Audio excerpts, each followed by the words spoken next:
Friends, എല്ലാവർക്കും നമസ്കാരം. നിങ്ങളേവരും കാത്തിരിക്കുന്ന രേവതിയുടെയും സച്ചിയുടെയും നാളത്തെ വിശേഷത്തിലേക്ക് എല്ലാ കൂട്ടുകാർക്കും സ്വാഗതം. എല്ലാവർക്കും നല്ലൊരു ശുഭരാത്രിയൊക്കെ നേർന്നുകൊണ്ട് നമുക്ക് നാളത്തെ വിശേഷത്തിലേക്ക് കടന്നാലോ.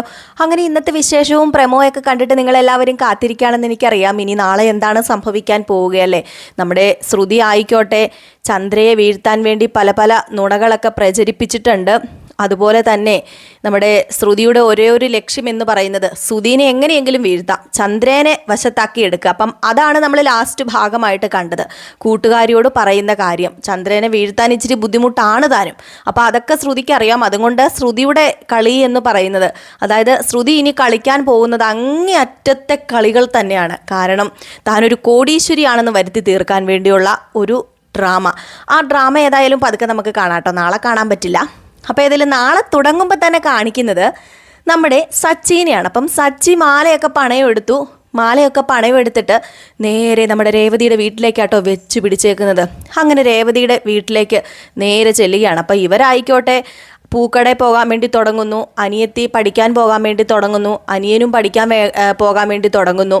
അപ്പോൾ ഇവരെല്ലാവരും വീട് പൂട്ടിയിട്ട് ഇറങ്ങാൻ തുടങ്ങുമ്പോഴത്തേക്കുമാണ് നമ്മുടെ സച്ചി വരുന്നത്. അപ്പോൾ സച്ചിനെ കണ്ട ഉടനെ തന്നെ അയ്യോ മോനെ സച്ചി, മോനെന്താ ഒറ്റയ്ക്ക് വന്നത്, മോനെന്താ എന്നിങ്ങനെ ചോദിച്ചപ്പോഴത്തേക്കും തന്നെ ഞാൻ വന്നത് വേറൊന്നിനുമല്ല, അവളുണ്ടല്ലോ നിങ്ങളുടെ പൊന്നാര മകള് രേവതി, അവളുടെ വായൊന്ന് അടപ്പിക്കാൻ വേണ്ടി തന്നെ ഞാൻ ഇങ്ങോട്ടേക്ക് വന്നത്. ഇന്നാ പിടിച്ചോ നിങ്ങളുടെ മാല. അയ്യോ അതെന്താ മോനെ ഈ മാല ഇപ്പം മോനെ ഇങ്ങനെ കൊണ്ടുതരുന്നത്? അതെ, മകളുടെ കയ്യിലിരിപ്പ് നന്നായില്ല എങ്കിലേ ഇതല്ല ചിലപ്പോൾ ഇതിനപ്പുറം ഉണ്ടാകും. നിങ്ങൾ എനിക്ക് തന്നാണോ ഈ മാല, അതോ നിങ്ങളുടെ മകൾക്ക് കൊടുത്താണോ? ഞാനിതൊന്ന് പണയം വെച്ച് പോയി. ഞാൻ എന്തൊക്കെ കേൾക്കേണ്ടി വന്നു എന്ന് നിങ്ങൾക്കറിയാമോ? ഇത്ര ദിവസം ഞാൻ അനുഭവിച്ച ടെൻഷൻ എന്താണെന്ന് നിങ്ങൾക്കറിയാമോ? ഇതൊന്നും നിങ്ങൾക്കറിയില്ലായിരിക്കാം. അവളെന്നെ വീട്ടിലിരുത്തി പൊരിച്ചു. അത് പോരാഞ്ഞിട്ട് എൻ്റെ അച്ഛൻ്റെ വായിലിരിക്കുന്നത് മുഴുവൻ എന്നെ കേൾപ്പിച്ചു. അതൊക്കെ വേണ്ട, അതൊക്കെ പോട്ടെ. പക്ഷേ ഞാൻ ചെയ്യാത്ത കാര്യത്തിനാണ് അവളിപ്പം എന്നെ ഉണ്ടല്ലോ തെറ്റുകാരനാക്കിയിരിക്കുന്നത്. ഈ മാല പണയം വെച്ച് ഞാൻ കുടിച്ചു കൂത്താടി നടന്നു എന്ന് എൻ്റെ ഫ്രണ്ട്സിൻ്റെ കൂടെ. അതൊന്നും ഞാൻ ഒരിക്കലും സഹിക്കില്ല. ഈ സച്ചിക്ക് അങ്ങനെ പണം വിറ്റും തൊലച്ചും ജീവിക്കേണ്ട കാര്യമില്ല. അങ്ങനെ ഈ സച്ചി പണയം വെച്ചും വിറ്റും ഒന്നും കുടിച്ച് നടക്കുന്ന ഒരാളുമല്ല. ഈ സച്ചിക്ക് കുടിക്കണമെന്നുണ്ടെങ്കിൽ ഞാൻ സ്വന്തമായിട്ട് അധ്വാനിച്ച പൈസയും കൊണ്ട് എനിക്ക് കുടിക്കാൻ അറിയാം. ഇനി ഈ മാല എനിക്ക് വേണ്ട. ഈ മാല എൻ്റെ കഴുത്തിലിട്ടാലേ ഇനി എനിക്ക് കഴിക്കുന്ന ഒന്നും ദഹിക്കുകയില്ല. അതുകൊണ്ട് ഈ മാല നിങ്ങളൊന്നെങ്കിൽ ഒരു കാര്യം ചെയ്യുക, മകളെ വിളിച്ചിട്ട് മകൾക്ക് കൊടുത്തോ. മകൾക്കുള്ളതാണെങ്കിൽ ഇത് മകളുടെ കഴുത്തേ കിടക്കുന്നത് തന്നെയല്ലേ നല്ലത്. അതുകൊണ്ടേ ഇത് പറയാൻ വേണ്ടിയാണ് ഞാനിവിടെ വന്നത്. നിങ്ങൾക്കൊന്നും തോന്നരുത് കേട്ടോ. നിങ്ങളെ ഞാനൊന്നും പറയുന്നില്ല. കാരണം ഇതെല്ലാം അവൾ കാരണമാണ്, അവൾ ഒറ്റയൊരുത്തി കാരണം. നിങ്ങളുടെ പുന്നാര മോള് രേവതി, അവളുടെ നാക്കുണ്ടല്ലോ അങ്ങ് കിടക്കുക നീണ്ടു നിവർന്ന്. അത് എങ്ങനെ എടുത്ത് പ്രയോഗിക്കുന്നതെന്നൊന്നും പറയാൻ പറ്റില്ല. എൻ്റെ അച്ഛനെ എന്നിൽ നിന്നും അകറ്റാൻ ശ്രമിച്ചുകൊണ്ടിരിക്കുക അവൾ. എൻ്റെ അച്ഛനോട് വേണ്ടാത്ത കാര്യങ്ങളൊക്കെ പറഞ്ഞ് എൻ്റെ അച്ഛനെയും തമ്മിൽ തല്ലിപ്പിക്കണം അവൾക്ക്. ഇതൊന്നും ഒരിക്കലും നടക്കാൻ പോകുന്നില്ല. ഇതൊന്നും നടക്കേണ്ട കാര്യവുമല്ല. അവൾ എന്നെൻ്റെ തലയിൽ കയറിയോ അന്ന് തുടങ്ങിയത് എൻ്റെ കഷ്ടകാലം. ഏതായാലും ഞാൻ നിർത്തുക. ഇതോടുകൂടി ഈ വീട്ടിലേക്കുള്ള വരവും ഞാൻ നിർത്തി, നിങ്ങളുമായിട്ടുള്ള ബന്ധവും ഞാൻ നിർത്തി. എനിക്കിനി ഒന്നും വേണ്ട, നിങ്ങളുടെ ഒരു ഇതും വേണ്ട എന്നൊക്കെ പറഞ്ഞിട്ടാണ് നമ്മുടെ സച്ചി അവിടെ നിന്ന് ഇറങ്ങുന്നത്. ഏതായാലും ഇതേ സമയം ആയിക്കോട്ടെ നമ്മുടെ രേവതി ഇങ്ങനെ കിച്ചണിൽ കാര്യങ്ങളൊക്കെ ചെയ്തുകൊണ്ടിരിക്കുകയാണ്, പാചകത്തിലാണ്. അപ്പോൾ സച്ചി ഏതായാലും ഇതൊക്കെ പറഞ്ഞിട്ട് പോയ സ്ഥിതിക്ക് രേവതിയുടെ അമ്മ വെറുതെ ഇരിക്കുവോ? ഒരിക്കലും ഇല്ല. രേവതിയുടെ അമ്മയ്ക്ക് ദേഷ്യം വന്നു. അവളെ ഒന്ന് വിളിക്കട്ടെ, അല്ലെങ്കിലും അവളുടെ നാക്കിന് ലൈസൻസ് ഇല്ല, അവൾക്ക് എന്തും ഏതും പറയാം. അവൾ ഇവിടെ വന്ന് കിടന്ന് തുള്ളിയിട്ട് പോയതല്ലേ എന്നും പറഞ്ഞ് നേരെ നമ്മുടെ രേവതീനെ വിളിച്ചു. അങ്ങനെ രേവതീനെ വിളിച്ചിട്ട് പറഞ്ഞു, നീ എന്നെ അടുക്കുവെന്ന് ചോദിച്ചു.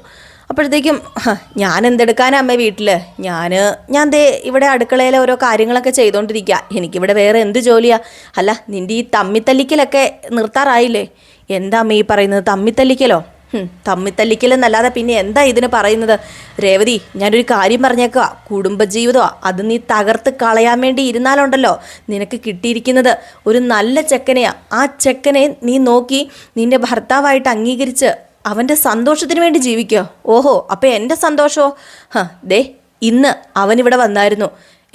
അവിടെ വന്നായിരുന്നെന്നോ? എന്തിന്? ആ മാല തരാന്. മാല തരാനോ? അതെന്തിനാ മാല അവിടെ കൊണ്ടു തന്നത്? നിന്റെ നാക്ക് കാരണം വേറെ എന്തിനവൻ കൊണ്ടു തരാനാ? എടി നീ അല്ലേടി പറഞ്ഞത് അവൻ അത് കൊണ്ടുപോയി വിറ്റു, കള്ളു കുടിച്ചു എന്നൊക്കെ. പാവം ഉണ്ടടി. ഇതുപോലെ ഒരു മനുഷ്യനെ ഇട്ട് നീ ക്രൂശിക്കുന്നതിന് നീ അനുഭവിക്കും. നീ എൻ്റെ വയറ്റിൽ തന്നെ വന്ന് പിറന്നല്ലോടി രേവതി എന്നൊക്കെ പറഞ്ഞുകൊണ്ട് നമ്മുടെ രേവതിനെ അതും ഇതുമൊക്കെ പറയുകയാണ്. അയ്യോ അമ്മേ, ഞാൻ ആ കാര്യം പറയാൻ വിട്ടുപോയി. ഞാനന്ന് വന്ന് പറഞ്ഞില്ലായിരുന്നോ അത് പണയം വെച്ചിട്ട് കള്ളു കുടിക്കാനൊക്കെ ആയിരുന്നുവെന്ന്? പക്ഷേ അതങ്ങനെയല്ല അമ്മേ, അത് ഞാൻ അറിയാൻ വൈകിപ്പോയി. നീ അതെ അറിയാൻ വൈകിപ്പോയെങ്കിലേ ഞാനൊരു കാര്യം പറയട്ടെ, നീ പലതും അറിയാൻ വൈകുന്നുണ്ട്. ഇനി അങ്ങനെ വൈകിപ്പോയി കഴിഞ്ഞാൽ എൻ്റെ പൊന്നുമോളെ നിൻ്റെ ജീവിതം പോയെന്ന് കൂട്ടിക്കൊണ്ടാൽ മതി. മര്യാദയ്ക്ക് അവൻ വരുമ്പോൾ ക്ഷമ ചോദിച്ചോണം, കാലേ വീണ് മാപ്പ് ചോദിച്ചോണം. അതുപോലെ സങ്കടപ്പെട്ടിട്ടാ ദേ അവന് ഇന്നിവിടെ വന്നിട്ട് പോയത്. എടി അവൻ നല്ലൊരു മനസ്സുള്ളവനാടി, അതുകൊണ്ടാടി അവൻ ഇങ്ങനെയൊക്കെ ചെയ്യാൻ തോന്നുന്നത്. നിന്നെ വിവാഹം കഴിച്ചു എന്ന തെറ്റല്ലാതെ അവൻ എന്തായിട്ട് ചെയ്തിട്ടുള്ളത്? മര്യാദയ്ക്ക് അവൻ്റെ കാലെ പിടിച്ച് മാപ്പ് നീ ചോദിച്ചോണം, അല്ലാതെ നീ ഇനി ഈ വീട്ടിലേക്ക് വരണ്ട എന്ന് പറഞ്ഞിട്ട് നമ്മുടെ ലക്ഷ്മി ഫോൺ അങ്ങോട്ട് കട്ട് ചെയ്യാണ് കേട്ടോ. ഏതായാലും ഫോണ് കട്ട് ചെയ്തു. നമ്മുടെ രേവതിക്ക് വല്ലാത്തൊരവസ്ഥയിൽ രേവതിക്ക് ഇനിയിപ്പോൾ എന്ത് ചെയ്യണം എന്നറിയില്ല. ഏതായാലും രേവതി ഇതൊക്കെ കഴിഞ്ഞ് പതുക്കെ നമ്മുടെ രവീന്ദ്രൻ്റെ അടുത്തേക്ക് ചെന്നു. അങ്ങനെ രവീന്ദ്രൻ്റെ അടുത്തേക്ക് ചെന്നിട്ട് പറഞ്ഞു, അതെ എനിക്കൊരു കാര്യം പറയാനുണ്ടായിരുന്നു എന്ന് പറഞ്ഞു. എന്താ മോളെ മോക്ക് പറയാനുള്ളത്? അത് ഞാൻ കഴിഞ്ഞ ദിവസം പറഞ്ഞില്ലായിരുന്നോ ആ മാല കൊണ്ടുപോയി പണയം വെച്ച് കള്ളു കുടിക്കാനായിരുന്നുവെന്ന്? പക്ഷേ കള്ളു കുടിച്ചൊന്നും അല്ല കേട്ടോ. അത് ആ പൈസ എന്തിനാ ഉപകരിച്ചതെന്നറിയാമോ? അത് വേറൊന്നിനുമല്ല, അച്ഛൻ്റെ കൂട്ടുകാരനില്ലേ, കൂട്ടുകാരൻ്റെ വൈഫിന് വയ്യാണ്ടിരിക്കുകയല്ലായിരുന്നോ? അച്ഛനോട് ചോദിച്ചപ്പോൾ അച്ഛൻ്റെ കയ്യിൽ പൈസ ഇല്ലായിരുന്നല്ലോ കൊടുക്കാൻ. പക്ഷേ നമ്മുടെ സച്ചിയ ആ പൈസ കൊടുത്തത് എന്നിങ്ങനെ നമ്മുടെ രേവതി പറയാണ് കേട്ടോ. സച്ചിയാണെന്ന് പറയുന്നില്ല, ആ പൈസ കൊടുത്തത് അച്ഛൻ്റെ മോനാണ് എന്നിങ്ങനെ പറഞ്ഞു. സച്ചിയോ? അതെ, ആ പൈസ കൊടുത്തത് അച്ഛൻ്റെ മോൻ തന്നെയാണ്. ഞാൻ ഇന്ന് അങ്കിളിനെ കണ്ടായിരുന്നു. അങ്കിൾ എന്നോട് സംസാരിച്ചപ്പം സത്യങ്ങളൊക്കെ തുറന്നു പറഞ്ഞു. അത് കേട്ട് കഴിഞ്ഞപ്പോൾ സത്യമായിട്ടും എനിക്ക് വല്ലാണ്ടങ്ങ് ആയിപ്പോയി അച്ഛാ. ഞാൻ എന്തൊക്കെയാണ് അദ്ദേഹത്തിനെ പറഞ്ഞത് എന്ന് ഞാൻ ഓർത്തും പോയി. ഏതായാലും അച്ഛൻ്റെ മോൻ്റെ മനസ്സേ വലിയ മനസ്സ് തന്നെയാണ്. അതുകൊണ്ട് ആ ആൻറ്റി ഇപ്പം ജീവിച്ചിരിക്കുന്നതെന്നും ആ അങ്കിള് എന്നോട് പറഞ്ഞു.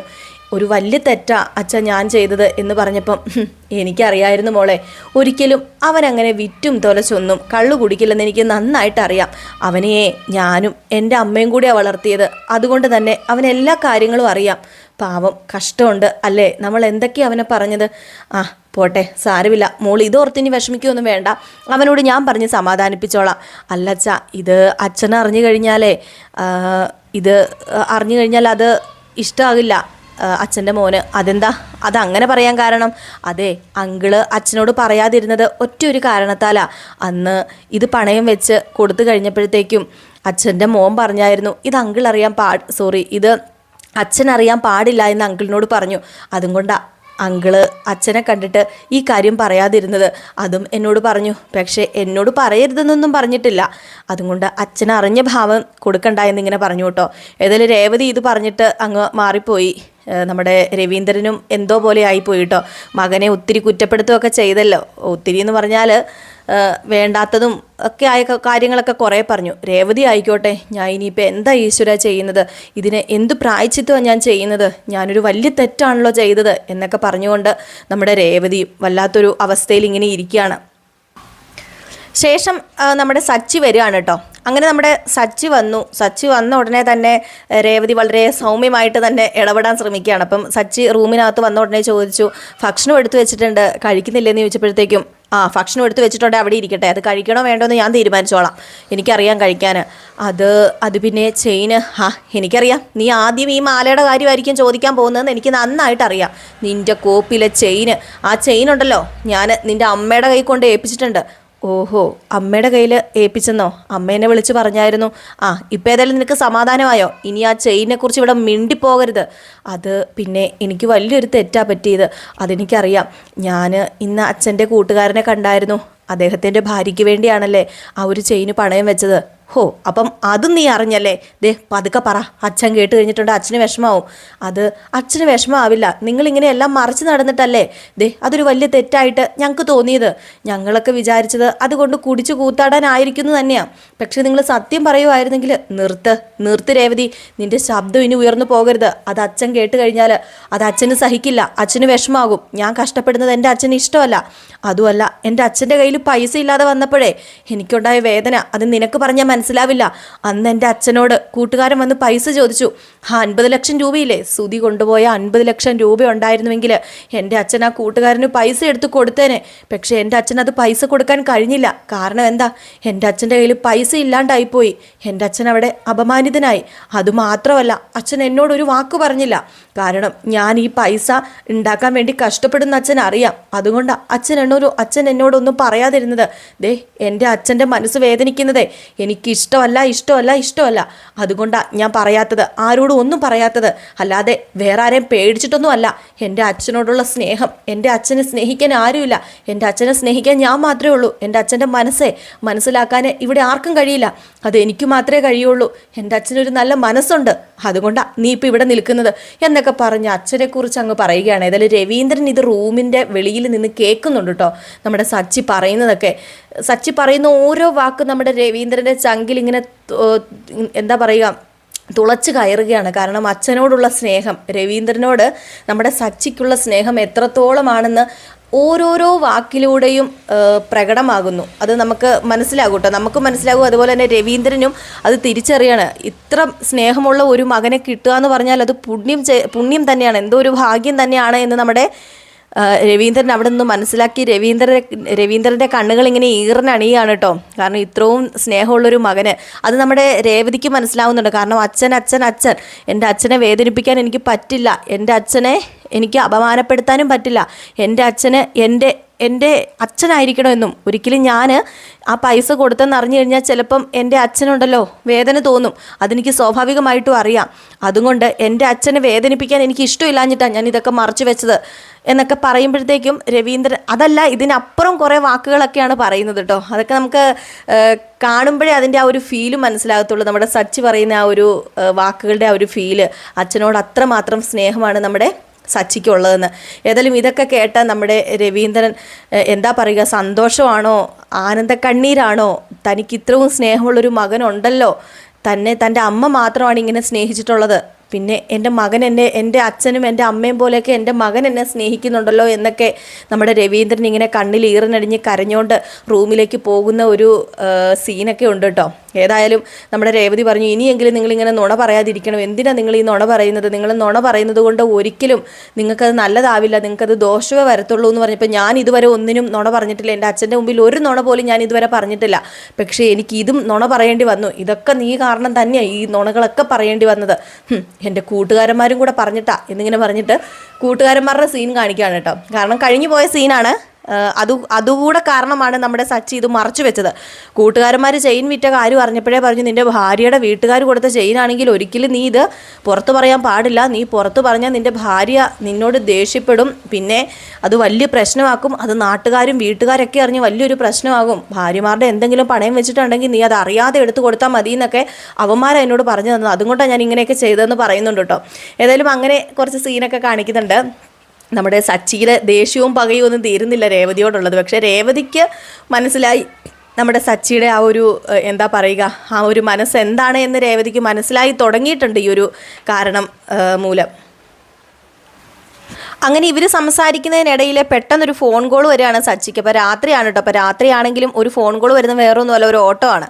അപ്പോൾ ആ ഒരു ഓട്ടം വന്ന ഉടനെ നമ്മുടെ സച്ചി പോവുക. അപ്പം വേറെ ഒന്നുമല്ല, സച്ചിക്ക് ഇനിയിപ്പം എന്താ പറയുക, ബാധ്യതകൾ കൂടി വരികയാണ്. ഇനിയിപ്പം നമ്മുടെ സച്ചിക്ക് കൂടുതൽ പൈസ വണ്ടിക്ക് വേണ്ടി അടയ്ക്കണം, CC അടയ്ക്കണം. അപ്പോൾ അതുകൊണ്ടൊക്കെ തന്നെ അയാളോട് പറയുന്നുണ്ട്, സാരമില്ല കുഴപ്പമില്ല സാർ ഞാൻ വരാമെന്നും പറഞ്ഞിട്ട് നേരെ പോവുകയാണ് കേട്ടോ ഓട്ടത്തിനായിട്ട്, നൈറ്റ് ഓട്ടത്തിനായിട്ട് പോവുക. പിന്നെ നേരം വെളുത്ത് കഴിയുമ്പോഴത്തേക്കും നമ്മുടെ രവീന്ദ്രൻ സച്ചിനെ തിരക്കി ചെല്ലുന്നു. അങ്ങനെ സ്റ്റാൻഡിൽ ചെല്ലുമ്പോഴത്തേക്കും സച്ചി അവിടെ വണ്ടിക്കകത്തിരുന്ന് ഉറങ്ങുകയാണ്. അപ്പം സച്ചിനെ കണ്ട ഉടനെ ഇത് എന്താ മോനെ നീ ഇവിടെ കിടന്ന് ഉറങ്ങുന്നതെന്ന് ചോദിച്ചു. അയ്യോ അത് അച്ഛാ ഇന്നലെ ഓട്ടം കഴിഞ്ഞപ്പോൾ താമസിച്ചു പോയി, പിന്നെ ഞാൻ ഇവിടെ കിടന്നങ്ങ് ഉറങ്ങിയെന്ന് പറഞ്ഞു. മോനെ എന്താ മോനെ നീ കാണിക്കുന്നത്, നിനക്ക് വീട്ടിൽ വരത്തില്ലായിരുന്നു എന്ന് ചോദിച്ചപ്പോഴത്തേക്കും വീട്ടിൽ വരുന്നത് എന്തിനാ, വീട്ടിൽ വന്നു കഴിഞ്ഞിട്ടുണ്ടെങ്കിൽ അവളുടെ ആ ചിലപ്പ് കേൾക്കണ്ടേ. മോൻ എന്താ ഈ പറയുന്നത്, മോൻ ഈ അച്ഛനിൽ നിന്നും എല്ലാം മറച്ചു വെക്കാൻ തുടങ്ങിയില്ലേ. അതെന്താ അച്ഛൻ അങ്ങനെ ചോദിച്ചത്. മോൻ ആ പൈസ കൊടുത്തത് ആർക്കാണെന്ന് എനിക്ക് മനസ്സിലായി. ഇത് കേട്ടതും നമ്മുടെ സച്ചി ഒന്ന് ഞെട്ടിയിട്ട് അച്ഛനെങ്ങനെ ഇതറിഞ്ഞത്, അതൊക്കെ ഞാൻ അറിഞ്ഞു മോനെ, അതൊക്കെ എനിക്ക് മനസ്സിലായി, അതെന്തിനാ കൊടുത്തതെന്നും ഒക്കെ. മോന് ഒരു നല്ല മനസ്സുണ്ട്, പക്ഷേ മോനൊരു കാര്യം ഓർക്കണം, മോന് ആ ഒരു നല്ല മനസ്സുകൊണ്ട് തന്നെ രേവതിനെയും കാണണം. രേവതിയും നല്ല മനസ്സുള്ളൊരു പെണ്ണാ, നീയും നല്ല മനസ്സുള്ളൊരു ചെറുക്കനാ. നിങ്ങൾ രണ്ടുപേരും കൂടെ കൂടിക്കഴിഞ്ഞാലേ എന്ത് രസമായിരിക്കും എന്നറിയുമോ നിങ്ങളുടെ കുടുംബജീവിതം, അതും മോൻ മനസ്സിലാക്കണമെന്ന് എന്നൊക്കെ ഇങ്ങനെ പറഞ്ഞപ്പോഴത്തേക്കും അവളുടെ കാര്യം ഒന്ന് പറയാതിരിക്കുന്നുണ്ടോ അച്ഛാന്ന് ചോദിക്കുമ്പം ഞാൻ എന്തിനാ അവളുടെ കാര്യം പറയാതിരിക്കുന്നത്, സത്യം പറഞ്ഞു കഴിഞ്ഞിട്ടുണ്ടെങ്കിൽ നിനക്ക് അവളുടെ നന്മ അറിയില്ല. നീ മാല പണയം വെച്ചതിന് അവൾ അതും ഇതുമൊക്കെ പറഞ്ഞു, പക്ഷെ അത് എന്തിനാണെന്ന് അറിഞ്ഞപ്പോഴുണ്ടല്ലോ അവൾ നിന്നെ സപ്പോർട്ട് ചെയ്യുകയാണ് ചെയ്തത്, അവൾക്കതൊരു വലിയൊരു കുറ്റമായിട്ട് തന്നെ തോന്നി എന്നൊക്കെ പറഞ്ഞു കേട്ടോ. ഏതായാലും നമ്മുടെ സച്ചി ഇങ്ങനെ ചെറുതായിട്ടൊന്ന് ചിന്തിച്ചിട്ട് അച്ഛൻ ബാ എന്നാൽ നമുക്ക് ഇനിയിപ്പോൾ ഇവിടെ നിന്ന് സംസാരിക്കേണ്ട, വീട്ടിൽ പോകാമെന്നും പറഞ്ഞ് നേരെ വണ്ടിയിൽ കയറി പോകുകയാണ് കേട്ടോ. വീട്ടിലേക്ക് പോവാണ് അവർ. അപ്പോൾ ഇങ്ങനെ കുറച്ച് സീനുകളൊക്കെയാണ് നമ്മൾ നാളെ കാണാൻ പോകുന്നത്. അപ്പോൾ എല്ലാവരും കാത്തിരിക്കുക. ഇനിയിപ്പം അടിപൊളി ജനറൽ പ്രമോ, അതായത് 1 വീക്കിലെ പ്രമോ വിശേഷം നാളെ ഞാൻ ഇടുന്നതായിരിക്കും കേട്ടോ. അപ്പോൾ അതും മിസ് ചെയ്യാതെ കാണണം. നാളത്തെ ഫുൾ എപ്പിസോഡും ഇടുന്നതായിരിക്കും, അതും മിസ് ചെയ്യാതെ കാണണം. പിന്നെ നമ്മുടെ പുതിയൊരു ചാനൽ തുടങ്ങിയിട്ടുണ്ട്, വ്ളോഗ് ചാനലാണ് കേട്ടോ. നമ്മൾ വ്ളോഗ് ചെയ്ത് തുടങ്ങിയിട്ടുണ്ട്. അപ്പം ഇപ്പം കുറച്ച് ചെറിയ വീഡിയോസുകൾ മാത്രമാണ് ഇടുന്നത്. ഈ ഡെയിലി വ്ളോഗ്സ് ഒന്നും ചെയ്യാൻ എനിക്കറിയില്ല, അറിയില്ലെന്നല്ല, ഒരു സമയവും കിട്ടാറൊന്നുമില്ല കേട്ടോ. എങ്കിലും നിങ്ങളുടെ കുറച്ച് പേരുടെ നിർദ്ദേശപ്രകാരമൊക്കെയാണ് ഒരു വ്ളോഗ് ഞാൻ തുടങ്ങാൻ തീരുമാനിച്ചത്. ഞാനും എൻ്റെ ഹസ്ബൻഡും കൂടി തുടങ്ങിയിട്ടുണ്ട്, തുടക്കം കുറിച്ച് വെച്ചിട്ടുണ്ട്. അപ്പം നിങ്ങളൊക്കെ കയറി ഒന്ന് കണ്ടിട്ട് എന്തെങ്കിലും സജഷൻസ് ഒക്കെ ഉണ്ടെങ്കിൽ പറയണം കേട്ടോ. നമ്മുടെ വിശേഷങ്ങളൊക്കെ കേൾക്കാൻ ആഗ്രഹമുള്ളവരൊക്കെ ഉണ്ടെങ്കിൽ ഒന്ന് കയറി എന്തെങ്കിലും തെറ്റുകുറ്റങ്ങളൊക്കെ ഉണ്ടെങ്കിൽ പറഞ്ഞു തന്ന് നിങ്ങൾ സപ്പോർട്ട് ചെയ്യണം കേട്ടോ. നമ്മുടെ ജില്ലുവിനെ സപ്പോർട്ട് ചെയ്യുന്ന പോലെ തന്നെ നമ്മുടെ വ്ളോഗ് ചാനലിനെ ഒന്ന് സപ്പോർട്ട് ചെയ്യണം. അല്ലൂസ് വേൾഡ് എന്നാണ് പേര് കേട്ടോ. അപ്പോൾ എല്ലാവരും കമൻറ്റ് ബോക്സ് ഒന്ന് ചെക്ക് ചെയ്താൽ മതി. നമുക്ക് ലിങ്ക് അവിടെ കിടപ്പുണ്ട്, ഞാൻ പിൻ ചെയ്തിട്ടുണ്ട് കേട്ടോ ലിങ്ക്. ആദ്യത്തെ കമൻറ്റ് തന്നെയാണ് നമ്മുടെ ലിങ്ക്. അപ്പോൾ ഒന്ന് പോയി കയറിയിട്ട് ഇഷ്ടപ്പെടുകയാണെങ്കിൽ ഒന്ന് സബ്സ്ക്രൈബ് ചെയ്ത് വെച്ചേക്കണേ. അപ്പോൾ അടുത്ത വിശേഷമായിട്ട് വരാം. അതുവരെ എല്ലാവർക്കും ടാറ്റാ ബൈ ബൈ.